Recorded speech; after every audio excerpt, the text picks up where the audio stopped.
அனைவருக்கும் வணக்கம். இன்றைய யோகா பகுதியில் நம்ம பார்க்கக்கூடியது காளி ஆசனா. அதில் சில வேறுபாடுகள்லாம் பார்த்துடலாம். அது எப்படி பண்ணுறதுன்னு பார்க்கலாம். நிறைய இருக்குது. ஒரு சிலது மட்டும் நம்ம இப்போ பார்த்துடலாம். இதில் யார் பண்ணக்கூடாது நான் சொல்லிடுறேன். அதாவது முட்டி வலி ரொம்ப அதிகமாக இருக்குது, இப்போ தான் அறுவை சிகிச்சைலாம் பண்ணியிருக்கேன் அப்படிங்கிற மாதிரி இருந்தாங்கன்னா அவங்களாம் இது பண்ண வேண்டாம். மற்றவங்க எல்லாமே தாராளமாக செய்யலாம். காலை நல்லா அப்படி விரித்து வச்சுக்கோங்க. ஓரளவுக்கு எவ்வளோ இது மாதிரி விரிக்க முடியுமோ அந்த அளவுக்கு வச்சுக்கோங்க. பாதம் நல்லா அழுத்தமாக வச்சுட்டு அதுக்கப்புறம் வலது காலை வலது பக்கம் திருப்பணும், இடது காலை இடது பக்கம் திருப்பணும். அப்படியே இப்படி உட்காரணும். உட்கார்ந்துட்டு இப்போ இடது கையை இடது கால் பக்கத்தில் கீழே வச்சுட்டு நம்ம வலது கையை மேல் நோக்கி தூக்கணும்.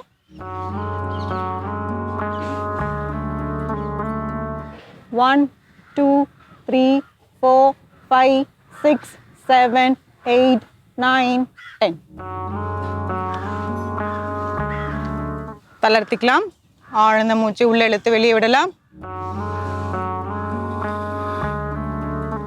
அதே மாதிரி இப்போ நம்ம வலது பக்கம் பண்ணணும். இப்போ நம்ம கால் இப்படி நேராகவே வச்சு பாதத்தை நேராகவே வச்சுட்டு பண்ணோம்னா உட்காரத்துக்கு கஷ்டமாக இருக்கும். அதனால தான் காலை வலது பக்கமும் இடது காலை இடது பக்கமும் நம்ம திருப்பணும். இந்த பகுதி இந்த தொடை பகுதி நல்லா விரிவடையும். நம்மளோட இடுப்பு பகுதிகளுமே நல்லா விரிவடையும்.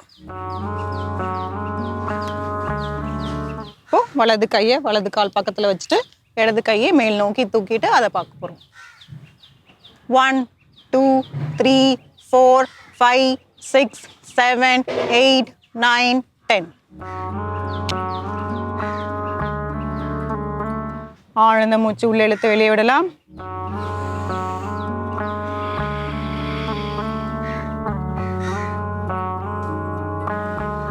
அடுத்த வேறுபாடு அதே மாதிரி காலை திருப்பிக்க போறோம்.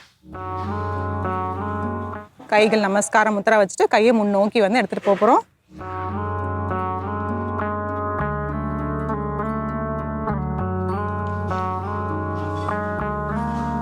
தளர்த்திக்கலாம். ஆழ்ந்த மூச்சு உள்ள இழுத்து வெளியே விடலாம்.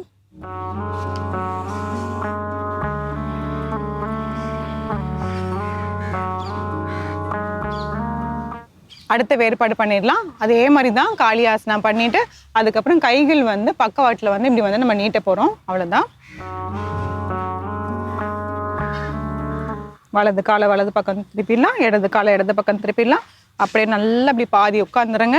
உட்காந்துட்டு நல்லா உங்களோட மார்பகுதி முன்னோக்கி கொண்டு கைகள் ரெண்டும் இப்படி வைக்க போறோம்.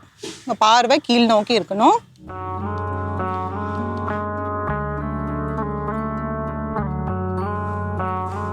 தளர்த்திக்கலாம். ஆழ்ந்த மூச்சு உள்ள இழுத்து வெளியே விடலாம்.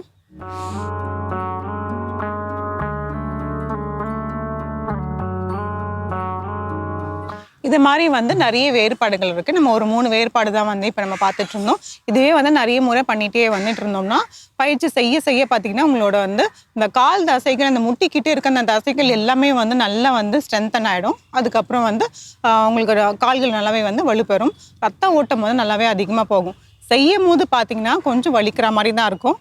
அதனால தான் ஒரு வாட்டி செஞ்சுட்டு அதுக்கப்புறம் ரிலாக்ஸ் பண்ணிவிட்டு மறுபடியும் கொஞ்சம் கொஞ்சமாக செஞ்சுட்டே வந்தோம்னா எல்லாமே கரெக்டாக இருக்கும். இந்த காளி ஆசனா பண்ணுறதுனால நிறைய பலன்கள் இருக்குது. முக்கியமாக பெண்களுக்கு பார்த்திங்கன்னா அவங்களோட இடுப்பு பகுதி நல்லாவே விரிவடைஞ்சிரும்.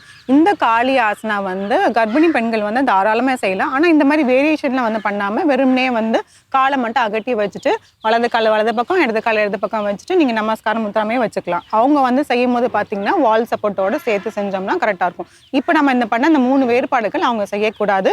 ஏன்னா முன்னோக்கி குனிங்கிறதுனால அவங்களுக்கு வயிறு அழுந்துற மாதிரி இருக்கும். அதனால வெறுமனே காளியாசனம் மட்டும் செஞ்சுட்டு அப்படியே இருக்கலாம். அப்போ பார்த்தீங்கன்னா அவங்களுக்கு சுகப்பிரசவம் வரத்துக்கு நிறைய வாய்ப்புகள் இருக்கு. ஸோ இந்த மாதிரி நிறையவே இருக்கு. இந்த ஆசனம் வச்சு செஞ்சு பாருங்க. மீண்டும் அடுத்த பகுதியில் சந்திக்கலாம்.